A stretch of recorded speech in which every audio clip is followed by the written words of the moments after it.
नमस्कार मेरे प्रिय साथियों मित्रों। आज की इस क्लास में साथियों एसएसटी से संबंधित क्वेश्चन देखेंगे जो 2018 में पूछे गए थे। सीटेट 2018 में क्वेश्चन जो पूछे गए थे साथियों, उसी क्वेश्चन को हम 60 क्वेश्चन देखेंगे साथियों, जिसमें साथियों 40 क्वेश्चन एसएसटी से होंगे और 20 पेडागोजी से होंगे। आइए देखते हैं साथियों पहला क्वेश्चन। फर्स्ट क्वेश्चन है, वात दिग्दर्शी का प्रयोग क्या मापने के लिए किया जाता है, आपको बताना है। वायु मापने के लिए, वायु ताप मापने के लिए, वायु की दिशा या वायु तापमान। इस क्वेश्चन का सही आंसर क्या होगा आपको बताना है। इसका सही आंसर क्या होगा? इसका सही आंसर हो जाए साथियों विंड डायरेक्शन, यानी वायु ताप, वायु दिशा साथियों, वायु दिशा आपका सही आंसर हो जाएगा। नेक्स्ट क्वेश्चन देखते हैं। वायुमंडल की निम्नलिखित में से कौन सी परत रेडियो तरंगों के संचरण में मदद करती है? समताप मंडल, मध्य मंडल, बाह्य मंडल या बहिर्मंडल। वायुमंडल की निम्नलिखित में से कौन सी परत रेडियो तरंगों के संचरण में मदद करती है? इस क्वेश्चन का सही आंसर क्या होगा? इसका सही आंसर हो जाएगा साथियों थर्मोस्फीयर। थर्मोस्फीयर अर्थात साथियों आपका हो जाएगा बाह्य वायुमंडल। बाह्य वायुमंडल आपका राइट आंसर हो जाएगा। नेक्स्ट क्वेश्चन देखते हैं। पृथ्वी की विभिन्न परतों को क्रम में आंतरिक से बाहरीतम परत तक पहचानिए। आप साथियों अंदर से साथियों बाहर तक आपको पहचानना है। ऑप्शन ए दिया है साथियों परपटी, मेटल, बाहरी क्रोड, आंतरिक क्रोड, मेटल, फिर परपटी, बाहरी क्रोड, आंतरिक क्रोड, आंतरिक क्रोड, बाहरी क्रोड, परपटी या मेटल। आंतरिक क्रोड होगा, फिर बाहरी क्रोड होगा, मेटल होगा या परपटी होगा। इस क्वेश्चन का सही आंसर क्या होगा साथियों? इसका सही आंसर क्या होगा? इसका सही आंसर हो जाएगा साथियों सबसे पहले आपका साथियों आएगा इसमें इनर कोर, आंतरिक कोर आएगा साथियों। सबसे पहले आंतरिक कोर आएगा, फिर आउटर कोर आएगा, उसके बाद आपका मेंटल आएगा, मेंटल फिर क्रस्ट आएगा। ऑप्शन डी राइट होगा साथियों आंतरिक क्रोड, बाहरी क्रोड, मेंटल फिर परपटी। ये आपका सही आंसर हो जाएगा साथियों, ऑप्शन डी राइट हो जाएगा। नेक्स्ट क्वेश्चन देखते हैं साथियों। दिए गए आरेख में सूर्य, चंद्रमा एवं पृथ्वी और चंद्रमा की स्थिति को ध्यान में से देखिए और बताइए कि क्या दर्शाता है साथियों। सूर्य यहाँ हो गया साथियों, चंद्रमा और पृथ्वी ये क्या दर्शा रहा है, ये आपको बताना है। सूर्य ग्रहण दर्शा रहा है, चंद्र ग्रहण दर्शा रहा है, बृहद ज्वार भाटा या लघु ज्वार भाटा। इस क्वेश्चन का सही आंसर क्या होगा? इसका सही आंसर क्या होगा साथियों? इसका सही आंसर हो जाएगा साथियों लघु ज्वार भाटा। लघु ज्वार भाटा दर्शा रहा। Option B right, option D right होगा। नेक्स्ट क्वेश्चन देखते हैं। जब नदी मैदान में प्रवेश करती है तो ये मुड़ जाती है और बड़े बड़े मोड़ बनाकर बहती है, जो कहलाती है तटबंध कहलाती है, बाढ़ का मैदान कहलाती है, विसर्प कहलाती है या चाप झील कहलाती है।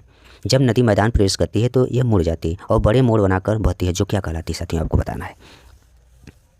इसका क्या आंसर होगा साथियों? इसका सही आंसर हो जाएगा साथियों ऑप्शन सी राइट होगा, विसर्प। ऑप्शन सी राइट होगा। ये साथियों मैदानी क्षेत्रों में नदी की जो धाराएं होती है दाएं बाएं होते हुए प्रवाहित होती है।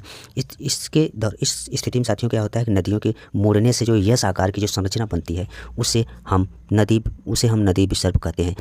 नदियों का यह जो घुमाव होता है साथियों अधिक अवसादी बोझ के कारण होता है साथियों। ऑप्शन सी राइट होगा। नेक्स्ट क्वेश्चन देखते हैं। अधिकांश दुर्गम क्षेत्रों में और आपदाओं के समय लोगों को बचाने और भोजन, जल, कपड़े एवं दवाओं को वितरित करने के लिए यातायात का कौन सा साधन बेहद उपयोगी है? वायुयान है, रेल मार्ग, सड़क मार्ग या जल मार्ग। इस क्वेश्चन का सही आंसर क्या होगा? अधिकांश दुर्गम क्षेत्रों में आप आपदाओं से संबंधित साथियों, जब आपदा वगैरह आता है साथियों, डिजास्टर वगैरह, तो इसमें क्या होता है साथियों भोजन पहुँचाने, कपड़े, जल, दवाओं का वितरित करने के लिए अक्सर आपने देखा होगा साथियों वायु मार्ग का सहारा लिया जाता है। किसका सहारा? ऑप्शन ए सही होगा, वायु मार्ग, एयरवेज के सहारा लिए जाते हैं। ऑप्शन ए राइट होगा। नेक्स्ट क्वेश्चन देखते हैं। भूगोल की वह शाखा जो विशिष्ट मानव जनसंख्या की संरचना के विषय से संबंधित कहलाती है। भूगोल की वह शाखा जो विशिष्ट मानव जनसंख्या की संरचना के विषय से संबंधित कहलाती है। नगरीय भूगोल, जैव भूगोल, जनसांख्यिकी भूगोल या मानव भूगोल। इस क्वेश्चन का सही आंसर क्या होगा? इस क्वेश्चन का सही आंसर क्या होगा? इसका सही आंसर हो जाएगा साथियों डेमोग्राफी, यानी जनसांख्यिकी। भूगोल की वो शाखा जो विशेष मानव की संरचना संबंधित हो साथियों वो क्या हो जाएगा? डेमोग्राफी या जनसांख्यिकी हो जाएगा। कथन निष्कर्ष है साथियों, देखते हैं इस क्वेश्चन का आंसर। सूर्य गुजरात में अरुणाचल प्रदेश से लगभग 2 घंटे बाद अस्त होता है। कथन हुआ और कारण हुआ अरुणाचल प्रदेश गुजरात की तुलना में उच्च अक्षांश पर स्थित है। सही विकल्प आपको चुनना है। ऑप्शन ए दिया है ए आर दोनों सत्य है, लेकिन ए आर को स्पष्ट करता है, आर ए को स्पष्ट करता है। ए आर दोनों सत्य है लेकिन आर ए को स्पष्ट नहीं करता। ए सत्य है, आर सत्य है, ए असत्य है और आर सत्य है। इस क्वेश्चन का सही आंसर क्या होगा? इसका सही आंसर हो जाएगा साथियों ऑप्शन बी राइट होगा, ए आर दोनों सत्य है लेकिन आर ए को स्पष्ट नहीं करता है। दोनों साथियों सही लेकिन एक दूसरे की व्याख्या नहीं करता। नेक्स्ट क्वेश्चन देखते हैं।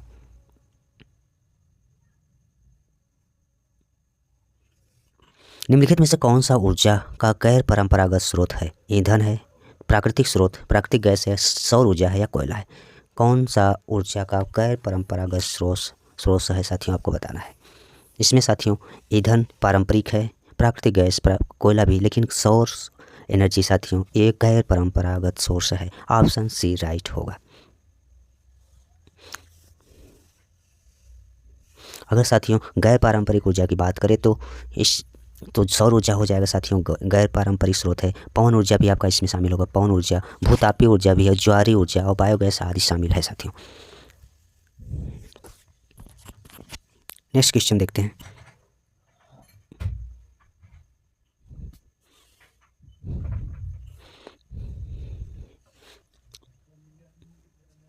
विशेष रूप से निर्मित टैंकों और तालाबों में मछली का प्रजनन कहलाता है साथियों। मछली का जो प्रजनन होता है क्या कहलाता है? सेरीकल्चर कहलाता है, विटीकल्चर, हॉर्टिकल्चर या पीसीकल्चर? इस क्वेश्चन का सही आंसर क्या होगा साथियों? इसका सही आंसर हो जाएगा साथियों ऑप्शन डी होगा, पीसीकल्चर। पीसीकल्चर। अगर सेरीकल्चर पूछा जाए साथियों किससे है? ये रेशम से संबंधित, किससे? रेशम से संबंधित सेरीकल्चर हो गया। विटीकल्चर की बात करें तो साथियों किससे हो जाएगा? विटीकल्चर अंगूर से हो जाएगा। किससे हो जाएगा? अंगूर से। विटीकल्चर किससे हो जाएगा साथियों? अंगूर से। बात करिए अगर साथियों हॉर्टिकल्चर, हॉर्टिकल्चर किससे संबंधित है? तो ये साथियों उद्यान विज्ञान से संबंधित है साथियों। किससे संबंधित साथियों? उद्यान विज्ञान से संबंधित है, उद्यान विज्ञान से संबंधित है। नेक्स्ट क्वेश्चन देखते हैं। स्थल का एक संकरा भाग जो दो बड़े स्थलीय भागों को एक दूसरे से जोड़ता है उसे क्या कहते हैं? जल संधि कहते हैं, स्थल संधि कहते हैं, द्वीप कहते हैं या खाड़ी कहते हैं? स्थल का एक संकरा भाग बोला है साथियों, तो इस क्वेश्चन का सही आंसर आपको बताना है। इसका सही आंसर क्या होगा? जल तो बिल्कुल नहीं, द्वीप भी नहीं और खाड़ी भी नहीं, सिंपल है साथियों। जल स्थल का क्या हो जाएगा साथियों? स्थल संधि। क्या हो जाएगा? स्थल संधि। स्थल संधि में क्या होता है साथियों? दो विशाल भूखंडों को आपस में जोड़ती है। जैसे कि इसमें क्या होता है? पनामा स्थल संधि है जो उत्तरी अमेरिका और दक्षिण अमेरिका को जोड़ती है। नेक्स्ट क्वेश्चन देखते हैं। निम्नलिखित में से कौन सा महाद्वीप आकार में सबसे छोटा होता है? ऑस्ट्रेलिया, दक्षिण अमेरिका, अफ्रीका या यूरोप? आकार में इसमें कौन छोटा है साथियों? इसका सही आंसर क्या होगा? सही आंसर हो जाएगा साथियों ऑस्ट्रेलिया। ऑप्शन ए राइट होगा। उच्च प्राथमिक स्तर पर सामाजिक विज्ञान में शामिल है। उच्च प्राथमिक स्तर पर सामाजिक विज्ञान शामिल है। इतिहास, भूगोल, राजनीतिक विज्ञान, मनोविज्ञान? गलत हो जाए। इतिहास, भूगोल, अर्थशास्त्र, समाजशास्त्र, इतिहास, भूगोल, राजनीतिक विज्ञान, समाजशास्त्र, इतिहास, भूगोल, राजनीतिक विज्ञान और समाजशास्त्र? इस क्वेश्चन का सही आंसर आपको बताना है। इसका सही आंसर क्या होगा? ऑप्शन बी गलत हो जाएगा साथियों। ऑप्शन सी भी, ऑप्शन इतिहास है, भूगोल है, राजनीतिक विज्ञान और अर्थशास्त्र? ऑप्शन सी राइट होगा। ऑप्शन सी राइट हो जाएगा। ऑप्शन सी राइट होगा। इसमें क्या होता है साथियों? इतिहास, भूगोल, राजनीतिक विज्ञान तथा अर्थशास्त्र, समाजशास्त्र तथा मनोविज्ञान विषय इंटर के स्तर पर पढ़ाए जाते हैं साथियों। इसका ऑप्शन सी सही हो जाएगा। नेक्स्ट क्वेश्चन देखते हैं साथियों। आगमनात्मक साथियों आगमनात्मक अधिगम निम्नलिखित में से किस विधा का विरोधाभासी है? आपको बताना है। आगमनात्मक अधिगम निम्नलिखित में से किस विधा का विरोधाभासी है? व्याख्यानात्मक शिक्षण है, संरचनात्मक प्रशिक्षण है, अनुकरण है या निपुणात्मक अधिगम है? इस क्वेश्चन का सही आंसर क्या होगा? आपको बताना है। इसका सही आंसर क्या होगा? इसका सही आंसर हो जाएगा साथियों व्याख्यात्मक शिक्षण। व्याख्यात्मक शिक्षण क्या हो जाएगा साथियों? व्याख्यात्मक शिक्षण। इस विधि में क्या होता है साथियों? शिक्षक व्याख्या करता है तथा छात्र निष्क्रिय श्रोता बनकर सुनते रहते हैं। यह विधि उच्च कक्षाओं में प्रयोग की जाती है साथियों। और आगमनात्मक विधि की अगर साथियों बात किया जाए तो ये क्या कहलाता है? आगमनात्मक विधि आगमनात्मक अधिगम जो लर्निंग में साथियों होता है वो विशेष तथ्यों तथा घटनाओं के निरीक्षण तथा विश्लेषण द्वारा सामान्य नियमों या सिद्धांतों के निर्माण के लिए किया जाता है। और इस विधि में आगमनात्मक विधि में क्या होता है साथियों? इस विधि में ज्ञात से अज्ञात की ओर जाते हैं, ज्ञात से अज्ञात, विशिष्ट से समान और मूर्त से अमूर्त शिक्षण सूत्र का प्रयोग करते हैं साथियों। नेक्स्ट क्वेश्चन देखते हैं। दिए गए कथन ए और बी को पढ़िए और सही उत्तर चयन करना है। आलोचनात्मक सोच धारणाओं के निर्माण तथा विचारों का अनुप्रयोग और विस्तार को बढ़ावा देती है। यह दूसरों के तर्कों और विश्वासों को समझने और मूल्यांकन करने में मदद करती है। कथन ए, ऑप्शन ए सत्य है, बी असत्य है, ए असत्य है, बी सत्य है, ए और दो असत्य है, ए और बी दोनों सत्य है। इस क्वेश्चन का सही आंसर क्या होगा? इसका सही आंसर हो जाएगा ए सत्य है, बी असत्य है। ऑप्शन ए राइट होगा। नेक्स्ट क्वेश्चन देखते हैं। अनुभवजन्य साक्ष्य क्या है? इंद्रियों के माध्यम से वास्तविक दुनिया में एकत्रित आंकड़े हैं। अनुसंधान के लिए एक संख्यात्मक दृष्टिकोण है। मैट्रिक इकाइयों में मापे गए आंकड़े हैं। आंकड़ों के संग्रह के विश्वसनीय तरीकों का उपयोग कर एकत्रित आंकड़े हैं। अनुभवजन्य साक्ष्य क्या है? इस क्वेश्चन का सही आंसर क्या होगा? इसका सही आंसर हो जाएगा इंद्रियों के माध्यम से वास्तविक दुनिया में एकत्रित आंकड़े। ऑप्शन ए राइट होगा। नेक्स्ट क्वेश्चन देखते हैं। भौतिक विशेषताओं के मॉडल या प्रतिकृतियाँ डैश डैश शिक्षण के लिए सबसे अधिक उपयुक्त है। इतिहास है और शास्त्र है, भूगोल है या राजनीतिक विज्ञान है। तो इसका सही आंसर क्या? इतिहास नहीं होगा, भूगोल और शास्त्र भी नहीं होगा, राजनीतिक नहीं। इसका सही आंसर होगा साथियों ज्योग्राफी होगा। ऑप्शन से राइट होगा। स्थानीय समाचार पत्र से मौसम की जानकारी का संग्रह किस प्रकार का स्रोत है? प्राथमिक स्रोत है, द्वितीयक है, तृतीयक है, प्राथमिक और तृतीयक दोनों। इस क्वेश्चन का सही आंसर क्या होगा? इसका सही आंसर हो जाएगा साथियों सेकेंडरी है। स्थानीय समाचार पत्र से मौसम की जानकारी का संग्रह द्वितीयक स्रोत है। ऑप्शन भी राइट होगा। सीखने की अक्षमता वाले विद्यार्थी किस प्रकार की कक्षा में अन्य छात्रों के साथ सीखते हैं? अनन्य, विशेष, समावेशी या आधुनिक? सीखने की अक्षमता वाले विद्यार्थी किस प्रकार की कक्षा में अन्य छात्रों के साथ सीखते हैं? इस क्वेश्चन का सही आंसर क्या होगा? इसका सही आंसर हो जाएगा साथियों समावेशी। ऑप्शन सी राइट होगा। Next question. निम्नलिखित सिद्धांतों में से सिद्धांत किसने दिया था आपको बता? सभी बच्चे विकास के समान अनुक्रम से गुजरते हैं लेकिन विभिन्न दरों से। इसीलिए शिक्षक को पूरी तरह से कक्षा के लिए नहीं बल्कि व्यक्तिगत बच्चों छोटे समूहों के लिए गतिविधियों की योजना बनानी चाहिए। C.L.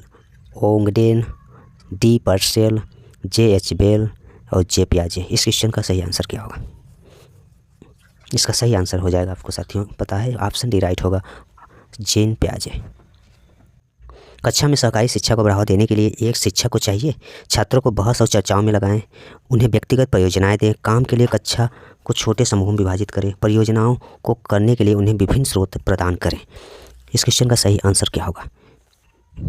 इसका सही आंसर क्या होगा? छात्रों को बहस और चर्चा करना ये सही है साथियों। व्यक्तिगत परियोजनाएं दें गलत है। काम के लिए कक्षा को छोटे समूह में विभाजित करें गलत है। Option D, option A right होगा। नेक्स्ट क्वेश्चन देखते हैं। एक आत्मनिर्देशित आत्म अनुशासित सोच जो एक उचित तरीके से गुणवत्ता के उच्चतम स्तर पर तर्क करने का प्रयास होती है उसे कहते हैं आलोचनात्मक सोच, जटिल सोच, बुद्धिमान सोच या मूर्त सोच। एक आत्मनिर्देशित आत्म अनुशासित सोच जो एक उचित तरीके से गुणवत्ता के उच्चतम स्तर पर तर्क करने का प्रयास होती है उसे क्या कहते हैं? क्रिटिकल थिंकिंग कहते हैं, कॉम्प्लेक्स थिंकिंग, इंटेलिजेंट थिंकिंग या एब्स्ट्रैक्ट थिंकिंग, अमूर्त सोच। इस क्वेश्चन का सही आंसर क्या होगा? इसका सही आंसर साथी हो जाएगा critical thinking. Critical thinking option A right होगा। आलोचनात्मक चिंतन। नेक्स्ट क्वेश्चन देखते हैं। अजंता गुफा चित्रों में इस्तेमाल किए गए रंग निम्नलिखित में से किस सामग्री से प्राप्त किए जाते हैं? पशु अंगों के अवशेष, ग्रेफाइट, पौधों और खनिज या स्लेट। अजंता गुफा चित्रों में इस्तेमाल किए गए रंग किस सामग्री से प्राप्त किए जाते हैं आपको बताना है। इसका सही आंसर क्या होगा? पशु के अंग के अवशेष गलत, ग्रेफाइट भी गलत होगा साथियों, स्लेट भी गलत। ऑप्शन डी राइट, पौधों और खनिज। सबसे पुरानी पांडुलिपियां डैश डैश पर लिखी जाती थी? ताड़पत्रों पर, पत्थरों पर, कागज पर, लकड़ी पर। इस क्वेश्चन का सही आंसर क्या होगा? इस क्वेश्चन का सही आंसर क्या होगा?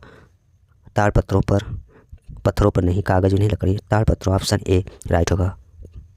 मानव इतिहास में निम्नलिखित में से कौन सी अवधि यानी काल सबसे लंबी है? पूरा पाषाण काल, मध्य पाषाण काल, नव पाषाण काल, महापाषाण काल। किसी की अवधि सबसे ज़्यादा है साथियों आपको बताना है। पैलियोलिथिक है, मेसोलिथिक है या नियोलिथिक है या मेगालिथिक है? इस क्वेश्चन का सही आंसर क्या होगा? तो इसका सही आंसर आप साथी हो जाएगा पूरा पाषाण काल। ऑप्शन ए राइट होगा, पूरा पाषाण काल। नेक्स्ट क्वेश्चन देखते हैं। मेहरगढ़ कथन ए और बी पढ़ियों से उत्तर देना है। मेहरगढ़ पाकिस्तान के बोलन दर्रे के पास एक उपजाऊ मैदान में स्थित है। यहाँ खेती और पशुपालन के साक्ष्य पाए जाते हैं। ए और बी, ए सत्य है, बी असत्य है। ए असत्य है, बी सत्य है। ए और बी दोनों सत्य है, ए बी दोनों सत्य है। इस क्वेश्चन का राइट आंसर क्या होगा? इसका राइट आंसर हो जाएगा साथियों ए बी दोनों सत्य है। ए बी दोनों सत्य है। नेक्स्ट क्वेश्चन देखते हैं। भारत के निम्नलिखित राज्यों में से किस एक राज्य में हड़प्पा के सबसे बड़ी संख्या में मिले हैं? किस राज्य में, एक राज्य में हड़प्पा के नगर सबसे बड़ी संख्या मिले पंजाब, हरियाणा, गुजरात या जम्मू कश्मीर। सबसे ज़्यादा साथियों गुजरात में मिले हैं। गुजरात में साथियों, गुजरात में लोथल मिला है साथियों। और गुजरात में लोथल के बाद अब कुछ समय पूर्व खोजे गए साथियों धौलावीरा भी है। और लोथल सुरकोट्टा तथा धौलावीरा प्रमुख पत्तन शहर है। सबसे अधिक संख्या में हड़प्पा संख्या में अगर बात किया जाए साथियों, कौन सा जिला, कौन सा राज्य होगा? गुजरात होगा। ऑप्शन सी राइट होगा। ऋग्वेद मूल रूप से निम्नलिखित में से किस भाषा में रची गई थी? ब्राह्मी लिपि, ब्राह्मी भाषा, पाली भाषा, संस्कृत भाषा या प्राकृत भाषा? सही आंसर क्या होगा? ऋग्वेद संस्कृत भाषा में रची गई थी। सी राइट होगा। 6ठी शताब्दी ईसा पूर्व में मगध महाजनपद के पहले शासक थे? महावीर थे, प्रसेनजीत थे, बिंबिसार थे या अजातशत्रु? 6ठी शताब्दी ईसा पूर्व में मगध महाजनपद के पहले शासक कौन थे? आपको बताना है। महावीर नहीं थे, प्रसेनजीत भी नहीं थे। इसमें सही आंसर हो जाएगा बिंबिसार थे। नेक्स्ट क्वेश्चन देखते हैं। निम्नलिखित में से कौन सा बौद्ध धर्म के त्रिरत्नों में से नहीं है? बुद्ध, धम्म, अहिंसा, संघ। त्रिरत्नों में कौन शामिल नहीं है? बुद्ध है शामिल, धम्म भी है और संघ भी है। अहिंसा आपका शामिल नहीं है। नेक्स्ट क्वेश्चन देखते हैं। निम्नलिखित में से कौन राज्यसभा सदस्यों का चुनाव करता है? विधानसभा निर्वाचन क्षेत्रों के मतदाता, संसदीय निर्वाचन क्षेत्रों के मतदाता, लोकसभा सदस्य या विधानसभा के सदस्य यानी विधायक? इस क्वेश्चन का सही आंसर क्या होगा? इसका सही आंसर हो जाएगा विधानसभा के सदस्य यानी विधायक। ऑप्शन डी राइट होगा। नेक्स्ट क्वेश्चन देखते हैं। भारत द्वारा निर्मित निम्नलिखित में से किस शासन प्रणाली को अपनाया गया था? संसदीय और एकात्मक शासन प्रणाली या राष्ट्रपति और एकात्मक प्रणाली या संघीय और संसदीय और संघीय? भारत द्वारा निम्नलिखित में से किस शासन प्रणाली को अपनाया गया था? इस क्वेश्चन का सही आंसर क्या होगा? इसका सही आंसर हो जाएगा साथियों parliamentary and federal. Option D right होगा, संसदीय और संघीय। नेक्स्ट क्वेश्चन देखते हैं। अनुसूचित जातियों के लिए कितने संसदीय निर्वाचन क्षेत्र आरक्षित है? 48 है, 84 है, 47 है या 74 है? अनुसूचित जातियों के लिए कितने संसदीय निर्वाचन क्षेत्र आरक्षित है? आपको बताना है। इसका सही आंसर साथियों हो जाएगा 84। वर्तमान समय बात करें तो अनुसूचित जातियों के लिए 84 तथा अनुसूचित जनजातियों के लिए 47 संसदीय निर्वाचन क्षेत्र आरक्षित है। अनुसूचित जनजातियों के लिए 47 है। नेक्स्ट क्वेश्चन देखते हैं। भारत में अस्पृश्यता प्रथा के कारण निम्नलिखित में से किस मौलिक अधिकार का उल्लंघन किया जाता था? समानता का अधिकार, स्वतंत्रता का अधिकार, शोषण के विरुद्ध अधिकार या संवैधानिक उपचार का अधिकार? किसका उल्लंघन किया जाता था अस्पृश्यता प्रथा के कारण? इस क्वेश्चन का सही आंसर क्या होगा? इसका सही आंसर हो जाएगा समानता का अधिकार, right to equality. Option A right होगा। Next question. भारत के संविधान के अनुसार निम्नलिखित में से कौन सा मौलिक अधिकार नहीं है? शिक्षा का अधिकार, शोषण के विरुद्ध अधिकार, धर्म की आज़ादी का अधिकार, संपत्ति का अधिकार? ऑप्शन ए सही है, बी भी सही है, सी, लेकिन ऑप्शन डी नहीं है, संपत्ति का अधिकार नहीं है। संपत्ति का अधिकार साथियों क्या है? 44वें संविधान संशोधन के द्वारा साथियों इसे आर्टिकल 300 ए में शामिल कर दिया। यह एक कानूनी अधिकार जिसे विधिक अधिकार कहा जाता है। इस समय वर्तमान में 6 मौलिक अधिकार है। कितने अधिकार है साथियों? 6 मौलिक अधिकार है। नेक्स्ट क्वेश्चन देखते हैं। अस्पृश्यता डैश डैश के आधार पर भेदभाव को संदर्भित करती है? शारीरिक विकलांगता, लिंग, जाति या वंश? किस पर आधारित है साथियों? इसका सही आंसर क्या हो जाएगा साथियों? कास्ट पर आधारित यानी जात पर। ऑप्शन सी राइट होगा। नेक्स्ट, मुख्यमंत्री को कौन नियुक्त करता है? राष्ट्रपति, प्रधानमंत्री, राज्यपाल या उच्च न्यायालय के मुख्य न्यायाधीश? इसका सही आंसर क्या हो जाएगा साथियों? सही आंसर हो जाएगा गवर्नर यानी राज्यपाल साथियों। ऑप्शन सी राइट होगा। मुख्यमंत्री कौन नियुक्त करता है साथियों? गवर्नर। राज्यपाल को कौन नियुक्त करता है? इस क्वेश्चन का सही आंसर, राज्यपाल नियुक्त करता है प्रधानमंत्री, मुख्यमंत्री, भारत के मुख्य न्यायाधीश या राष्ट्रपति? सही आंसर हो जाएगा प्रेसिडेंट, राष्ट्रपति द्वारा नियुक्त किया जाता है। राज्यपाल किसके द्वारा नियुक्त किए जाते हैं? राष्ट्रपति द्वारा। प्रधानमंत्री का चुनाव कौन करता है? मंत्रियों की परिषद करती है या मुख्यमंत्री करते हैं या सांसद और विधायक? प्रधानमंत्री का चुनाव कौन करता है? इस क्वेश्चन का सही आंसर क्या होगा? इसका सही आंसर हो जाए साथियों ऑप्शन सी राइट होगा। ऑप्शन सी राइट होगा, संसद द्वारा।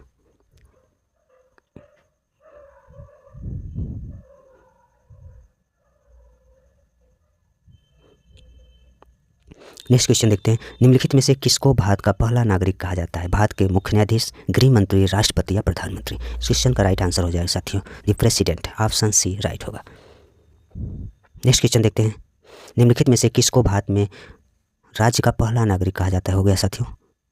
निम्नलिखित में से किसको भारत में राज्य का, साथियों भारत की बात थी, इसमें किसको भारत का पहला नागरिक कहा जाता था, तो राष्ट्रपति हैं। और किसको भारत में राज्य का पहला नागरिक, राज्य की बात करें साथियों कौन हो जाएगा, उच्च न्यायालय के मुख्य न्यायाधीश, गृह मंत्री, राज्यपाल या मुख्यमंत्री। सही आंसर हो जाएगा साथियों राज्य। भारत का वर्तमान राष्ट्रपति कौन है, भारत का वर्तमान राष्ट्रपति कौन है आपको बताना है। इस समय साथियों आप वर्तमान राष्ट्रपति कौन है बताएंगे आप, वर्तमान राष्ट्रपति कौन है। उस समय के साथियों, उस समय थे साथियों रामनाथ कोविंद जी थे। इस समय अगर वर्तमान में बात करें तो द्रौपदी मुर्मू जी हैं। कौन है साथियों, द्रौपदी मुर्मू जी हैं। भारत के संविधान में निम्नलिखित में से किसका उल्लेख नहीं किया गया है, राज्यों के शासित प्रदेशों के नाम, सरकार का ढांचा, राजनीतिक दलों के नाम या नागरिकों का अधिकार। इस क्वेश्चन का सही आंसर क्या होगा, इसका सही आंसर हो जाए राजनीतिक दलों के ढांचा। ये साथियों भारत के संविधान में इसका कोई उल्लेख नहीं है, ऑप्शन डी नहीं होगा और सब सही है साथियों। राज्यसभा में सदस्यों को कौन नामित करता है, राष्ट्रपति, उपराष्ट्रपति, प्रधानमंत्री, सर्वोच्च न्यायालय के मुख्य न्यायाधीश। कौन नामित करता है साथियों, राष्ट्रपति करता है। राज्यसभा में सदस्यों को कौन नामित करता है, राष्ट्रपति। निम्नलिखित में से कौन भारत की संविधान सभा का अध्यक्ष था, भारत की संविधान सभा का अध्यक्ष था C Rajagopalachari, doctor B R Ambedkar, doctor Rajendra Prasad, Jawaharlal Nehru. Question का सही आंसर क्या हो जाएगा साथियों, ऑप्शन सी राइट होगा, जिसमें डॉक्टर राजेंद्र प्रसाद जी हैं, ऑप्शन सी राइट। निम्नलिखित में से कौन भारत के एकमात्र भारतीय गवर्नर जनरल था, doctor Sarvepalli Radhakrishnan, B Pattabhi Sitaramayya, T Krishnachari या सी राजागोपालाचारी, सी राजगोपालाचारी। इस क्वेश्चन का सही आंसर क्या होगा, सही आंसर हो जाएगा साथियों सी राजगोपालाचारी, ऑप्शन डी राइट होगा। भारत का संविधान कब अपनाया गया था, 15 अगस्त 1947, 26 नवंबर 1947, 26 नवंबर 1949, 26 जनवरी 1950। इस क्वेश्चन का राइट आंसर क्या होगा, 26 नवंबर 1949, ऑप्शन डी राइट होगा। नेक्स्ट क्वेश्चन, निम्नलिखित में से किसने भारत की रियासतों को एकीकृत करने का निर्णायक भूमिका निभाई थी साथियों को, नेहरू जी, सरदार वल्लभ भाई पटेल जी या डॉक्टर बी आर अम्बेडकर जी या सी राजगोपालाचारी जी। इस क्वेश्चन सही आंसर हो जाएगा सरदार वल्लभ भाई पटेल, सरदार वल्लभ भाई पटेल। नेक्स्ट क्वेश्चन देखते हैं, निम्नलिखित में से कौन भारत के संविधान की समवर्ती सूची के मामले में कार्य करता है, केंद्र सरकार और राज्य सरकारें, राज्य सरकारें और स्थानीय सरकारी निकाय, केंद्र शासित प्रदेश या स्थानीय सरकारी निकाय। भारत के संविधान की समवर्ती सूची के मामले में कौन कार्य करता है आपको बताना है। इसका सही आंसर क्या होगा, ऑप्शन ए राइट हो जाएगा, केंद्र सरकार और राज्य सरकार, केंद्र सरकार और राज्य, ऑप्शन ए राइट हो। निम्नलिखित में से कौन भारत की संविधान सभा में मसौदा समिति के अध्यक्ष थे, सी राजगोपालाचारी थे, बी आर अम्बेडकर जी थे, डॉक्टर राजेंद्र प्रसाद जी थे या नेहरू जी थे। भारत की संविधान सभा में मसौदा समिति के अध्यक्ष कौन थे, सही आंसर हो जाएगा साथियों, कौन थे साथियों, बी आर अम्बेडकर जी। कौन थे, B R Ambedkar ji, B right होगा। नेक्स्ट क्वेश्चन देखते हैं, 18वीं सदी में किसके नेतृत्व में बंगाल धीरे धीरे मुगल नियंत्रण से अलग हो गया, मुर्शीद कुली खां, नादिर शाह, अली वर्दी खां या बुरहान उल मुल्क। इस क्वेश्चन का सही आंसर क्या होगा, इसका सही आंसर क्या होगा साथियों, सही आंसर हो जाए साथियों मुर्शीद कुली खां, मुर्शीद कुली खां। नेक्स्ट क्वेश्चन, निम्नलिखित में से किस गवर्नर जनरल ने फैसला किया कि बहादुर शाह जफर आखिरी मुगल सम्राट होंगे और उनकी मृत्यु के बाद किसी भी वंशज को शासक के रूप में पहचाना नहीं जाएगा, Lord Dalhousie, William Bentinck, Lord Canning या लॉर्ड कॉर्नवालिस। किसका डिसीजन था साथियों, ऑप्शन सी राइट होगा, Lord Dalhousie, Lord Dalhousie, option Lord Canning होगा साथियों, लॉर्ड कैनिंग, ऑप्शन सी होगा साथियों।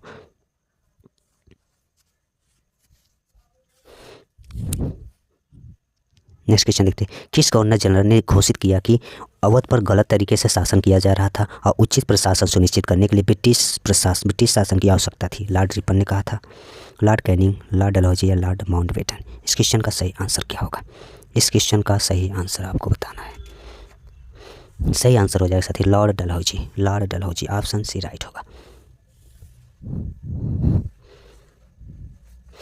लॉर्ड डलहौजी के कार्यकाल की बात किया जाए साथियों तो इनका जब 1848 में लॉर्ड डलहौजी को लॉर्ड डलहौजी के स्थान पर भारत का गवर्नर जनरल बनाया गया था, लॉर्ड हार्डिंग के स्थान पर इन्हें गवर्नर जनरल बनाया गया था। इनके प्रशासन का तरीका इनके जो प्रशासन चलाने का तरीका साम्राज्यवाद का विस्तार करना था साथियों। इसके कार्यकाल में क्या है, राज्य का विस्तार अपने चरम पर थी और लॉर्ड डलहौजी को अर्ल ऑफ डलहौजी भी कहा जाता है, अर्ल ऑफ डलहौजी, इसी ने हड़प नीति भी अपनाई थी साथियों। नेक्स्ट क्वेश्चन देखते हैं, कानपुर के किस शासक ने खुद को पेशवा कहा था, नाना साहब, बाजीराव प्रथम, बाजीराव द्वितीय या बहादुर शाह। कानपुर के किस शासक ने खुद को पेशवा कहा था, खुद को पेशवा कौन कहा था, नाना साहब ने। कौन कहा था, नाना साहब ने। नाना साहब का अगर मूल नाम बात किया जाए तो साथ इनको धोंधू पंत भी कहा जाता था, धोंधू पंत। इनके जन्म की बात करें साथियों 19 मई 1824 19 मई 1824 बिचूर में इनका जन्म हुआ था। और पेशवा बाजीराव द्वितीय नाना साहब को अपना दत्तक पुत्र स्वीकार किया था। और इनकी बात करें स्वतंत्रता संग्राम की बात करें तो साथियों नाना साहब ने कानपुर में अंग्रेज़ों के विरुद्ध साथियों कानपुर में नाना साहब ने अंग्रेज़ों के विरुद्ध कहाँ नेतृत्व किया था साथियों? कानपुर में। कहाँ? कानपुर में साथियों।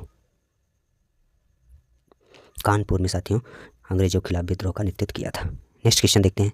कारखाने के विषय में पढ़ाने के लिए सबसे उपयोगी विधि होगी एक कहानी सुनाना, एक विशेषज्ञ को निमंत्रित करना, या किसी औद्योगिक कारखाने की यात्रा आयोजित कराना, या एक डॉक्यूमेंट्री फिल्म देखना। इसमें राइट सुनाना गलत हो जाएगा, निमंत्रित करना ऑप्शन बी भी गलत हो जाएगा साथियों। इसमें किसी कारखाने की यात्रा आयोजित करना ऑप्शन सी राइट होगा, डॉक्यूमेंट्री भी गलत होगा। नेक्स्ट क्वेश्चन देखते हैं। एडुसैट से क्या अभिप्राय है? रॉकेट जिसका उपयोग मानव निर्मित उपग्रहों को सूर्य की कक्षा में स्थापित करने के लिए प्रेरित करना। सौर मंडल में खोजा गया एक ग्रह है ऑप्शन बी। ऑप्शन सी यह क्षुद्र ग्रह को मंगल और बृहस्पति की कक्षाओं के बीच पाया जाता है। यह मानव निर्मित भारतीय उपग्रह है। राइट आंसर हो जाएगा साथियों, किसके द्वारा निर्मित है? मानव निर्मित भारतीय उपग्रह है एडुसैट। पंचवाड़ी और बीजक में निम्नलिखित में से किस महान हस्ती के छंद और विचारों को संरक्षित किया गया? मीराबाई, कबीर, गुरु नानक या रविदास। मीराबाई गलत, कबीर जी, गुरु नानक भी नहीं है, पर ऑप्शन बी राइट होगा, कबीर जी हैं। कौन है साथियों इसमें? ऑप्शन बी राइट होगा। कबीर साहब की अगर बात करें साथियों, इनका जन्म की बात करें तो इनका जन्म वाराणसी उत्तर प्रदेश के वाराणसी में हुआ था साथियों। कहाँ हुआ था साथियों? वाराणसी में इनका जन्म हुआ था कबीर साहब के। इनके काव्य रचनाओं की अगर साथियों बात करें तो ये भक्ति युग के थे साथियों। इनकी कृतियाँ हैं जो साथियों बीजक है, बीजक दिया हुआ है साथियों, बीजक है इनका, और शबद भी है इनका, इनके द्वारा लिखी कृति शबद, और रामायणी भी इन्हीं के द्वारा लिखी गई कृति है साथियों। नेक्स्ट क्वेश्चन देखते हैं। एलोरा की गुफा पर भित्त चित्र जिसमें विष्णु को नरसिंह अर्थात पुरुष सिंह के रूप में दिखाया गया है किस काल की कृति है? गुर्जर प्रतिहार काल, राष्ट्रकूट काल, चालुक्य काल या गुप्त काल। एलोरा की गुफा का भित्त चित्र जिसमें विष्णु को नरसिंह अर्थात पुरुष सिंह के रूप में दिखाया गया है। इस क्वेश्चन का सही आंसर आपको बताना है। राष्ट्रकूट काल। कौन साथियों? राष्ट्रकूट काल। ऑप्शन बी राइट होगा। निम्नलिखित में से कौन सा संगठन उपनिषद में आस्था रखता है? ब्रह्म समाज रखता है, रामकृष्ण मिशन, सत्यशोधक समाज या सेवा समाज। कौन सा संगठन उपनिषद में आस्था रखता है साथियों? ब्रह्म समाज रखता है, रामकृष्ण मिशन या सत्यशोधक समाज। इस क्वेश्चन का सही आंसर क्या होगा? सही आंसर होगा साथियों ब्रह्म समाज। ब्रह्म समाज। ब्रह्म समाज हिंदू धर्म से संबंधित प्रथम सुधार आंदोलन था साथियों। अगर इसके संस्थापक की बात करें तो इसके संस्थापक की बात करें तो राजा राम मोहन राय जी हैं। नेक्स्ट ये रहा साथियों कंप्लीट हुआ ये SST के क्वेश्चन साथियों, जिसमें 40 क्वेश्चन SST और 20 क्वेश्चन पेडागोजी से था साथियों। सीटेट क्वालिफाई करने का ये एकमात्र तरीका PYQ आप लोगों को अच्छे से करना होगा। ये रहा आज का क्लास साथियों। नेक्स्ट क्लास बहुत जल्द आपके समक्ष लेकर उपस्थित होंगे साथियों। धन्यवाद।